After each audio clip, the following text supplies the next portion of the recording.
4.1 of the Elections Act.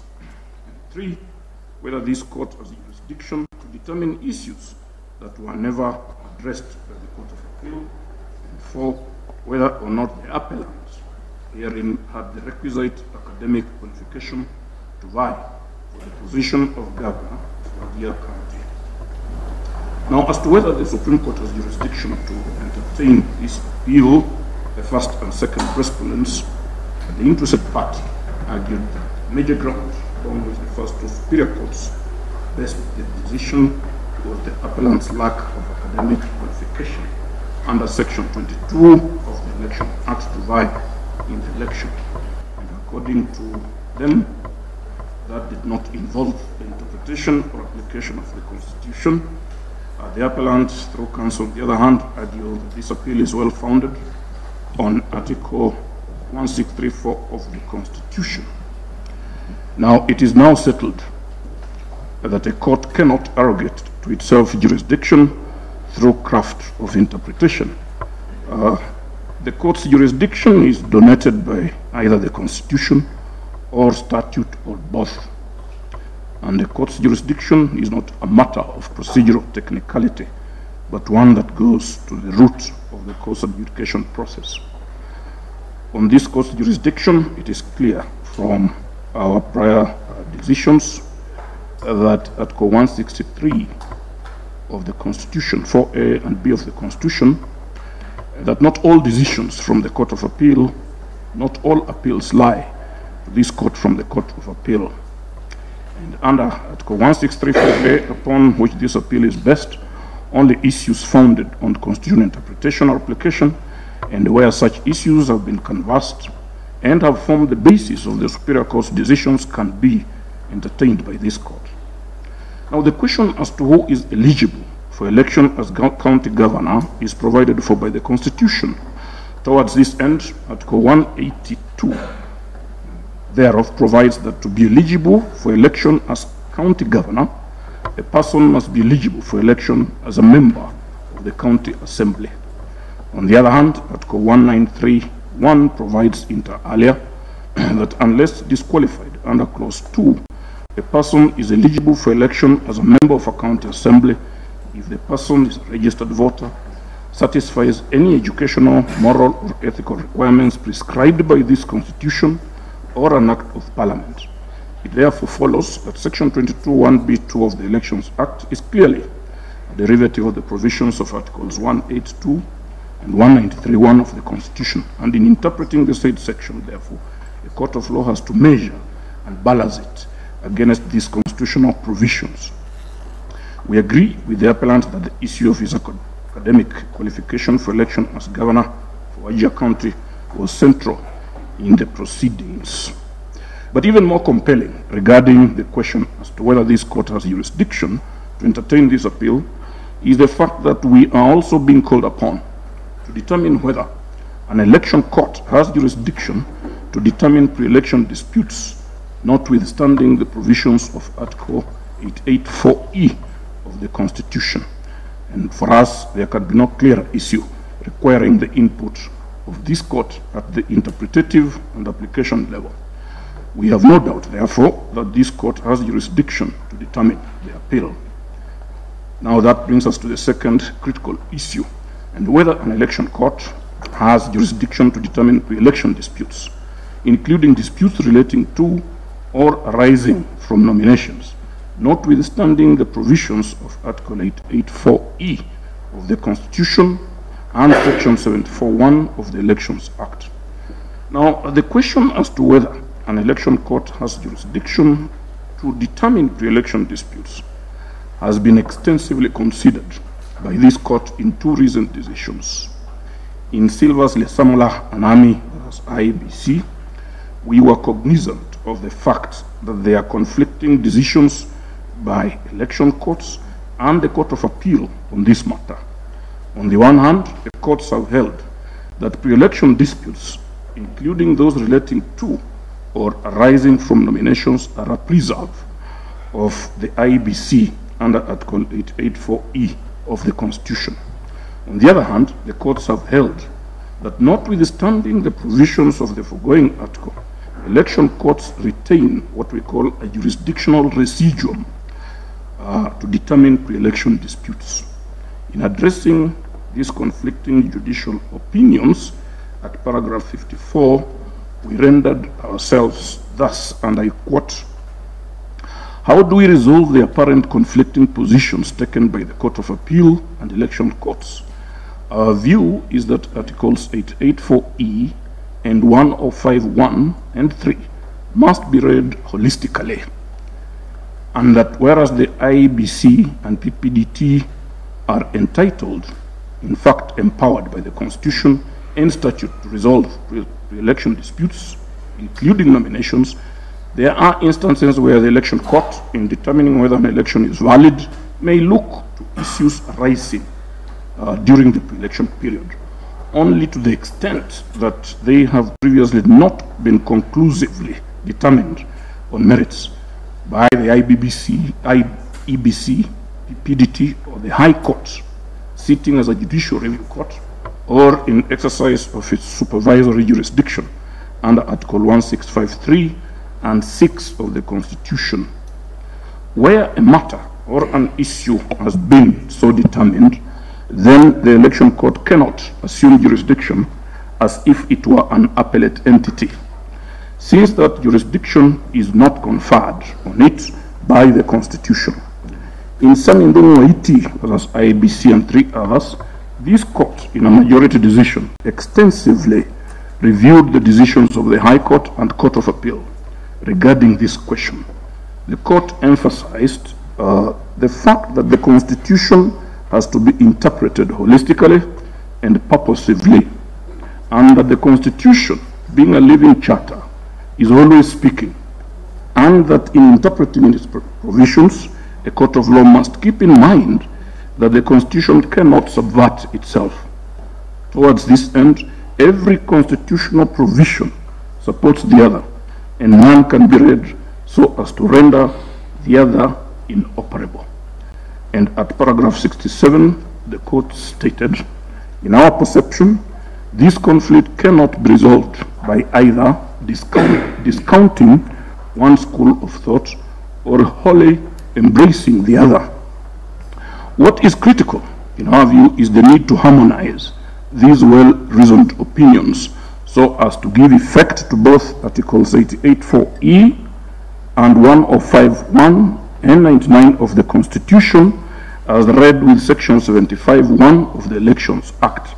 Doing so would be to stay faithful to the edict that the Constitution must be interpreted purposively and holistically, so as to ensure that Article 884E of the Constitution is not rendered inoperable, while at the same time preserving the efficacy and functionality of an election court under Article 105 of the Constitution. This court has developed the following principles, and I think it serves that I read them. 1. In all pre-election disputes, including those relating to or arising from nominations, all pre-election disputes, including those relating to or arising from nominations, should be brought for resolution to the IEBC or PPDT, as the case may be, in the first instance. 2.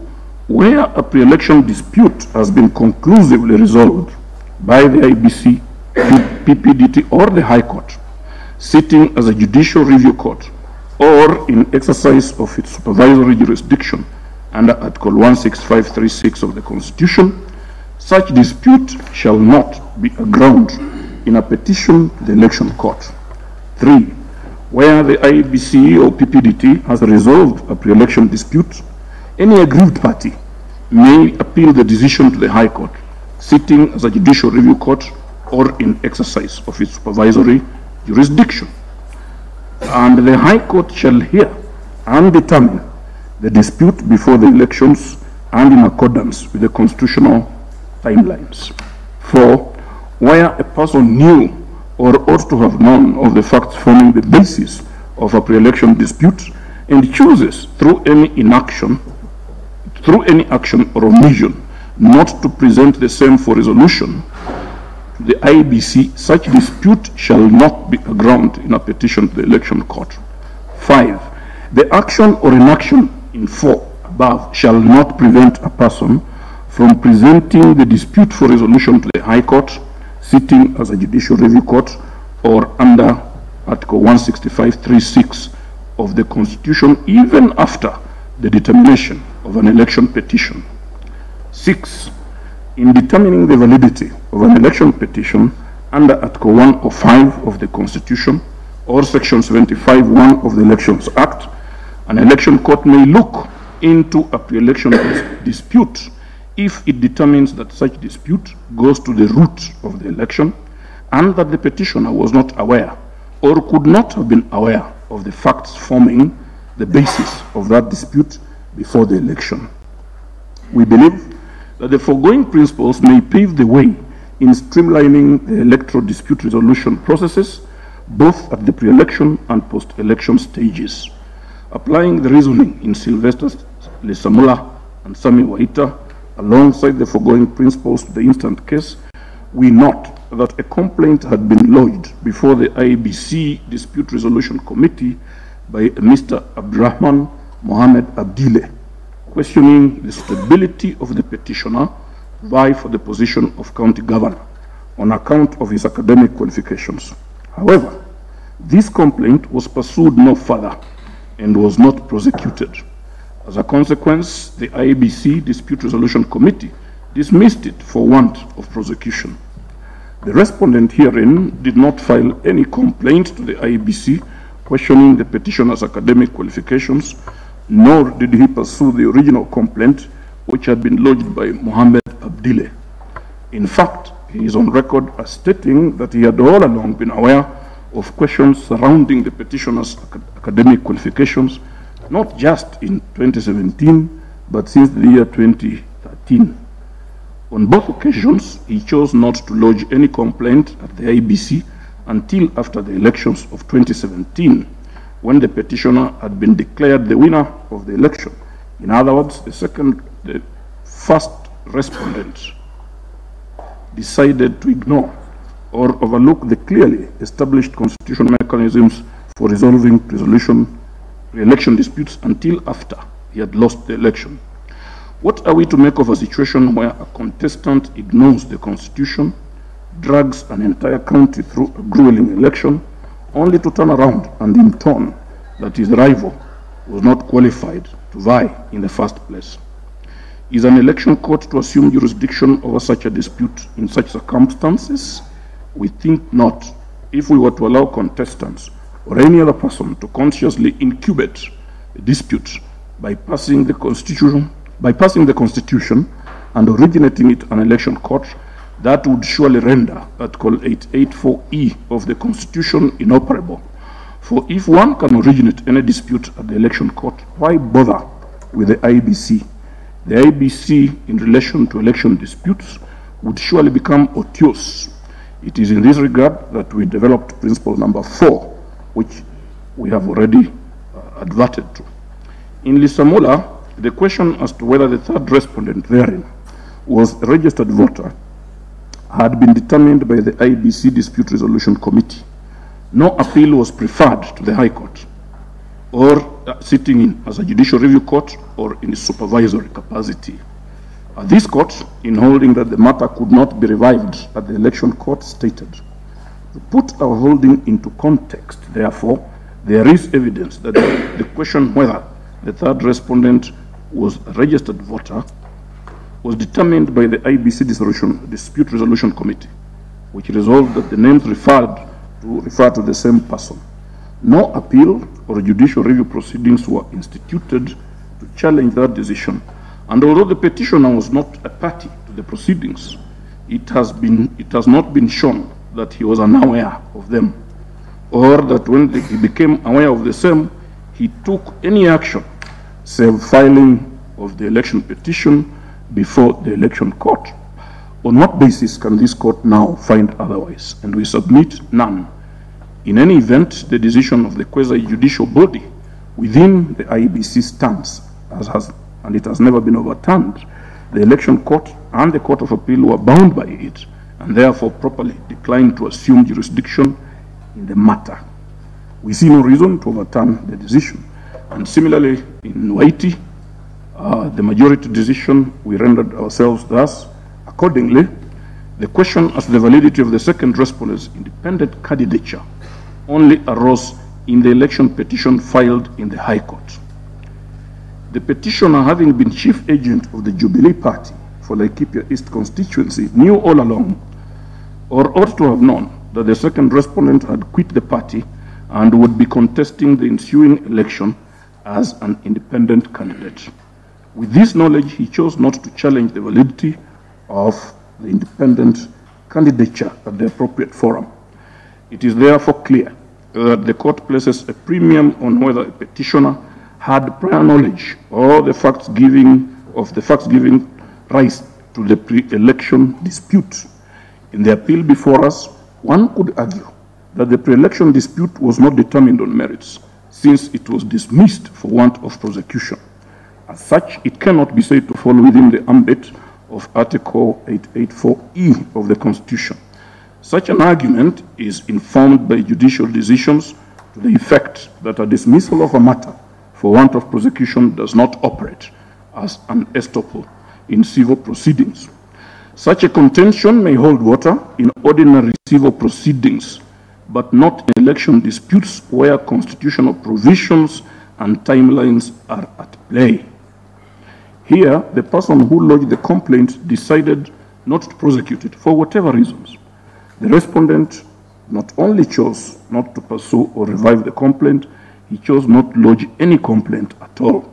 So the complaint that was dismissed for want of prosecution was not his complaint.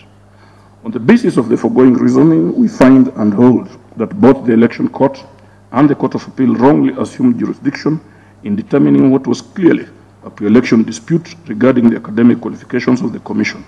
However, as our principle number 5 above stipulates, a petitioner's inaction does not prevent him from presenting the dispute for resolution before the High Court, sitting as a judicial review court, or in exercise of its supervisory jurisdiction under Article 165 of the Constitution. This principle, as read with principle number 6, means that at any time, the judicial process is never closed. It also preserves the authority of the Constitution in the event of the occurrence of certain tragedies to which our attention has been drawn. For example, what would happen if a person who is not a citizen of Kenya were to slip through the IEBC vetting process and become elected MP, governor, or even president? Or what happens if a person who is not qualified as provided for by the Constitution slips through the IEBC vetting process and gets elected? The answer lies in these two principles. In one instance, where the tragedy was not known, the election court assumes jurisdiction. In the other instance, where the tragedy was known, the High Court takes over under Article 165 to preserve the Constitution. This interpretative framework is not only holistic and purposive, it is also forward-looking. After all, whatever can slip through the IEBC vetting process can also slip through the election court petition processes. At the end of the day, the constitutional pre-election dispute resolution mandate of the IEBC is respected, the efficacy of the election court is preserved, and above all, the authority of the Constitution is intact. Now, issue number 3, whether this court has jurisdiction to determine issues that were never addressed by the Court of Appeal. The Court of Appeal, in agreement with the election court that the petitioner lacked the requisite academic qualifications, decided to nullify the election on that ground alone. The court declared all the other grounds to be moot.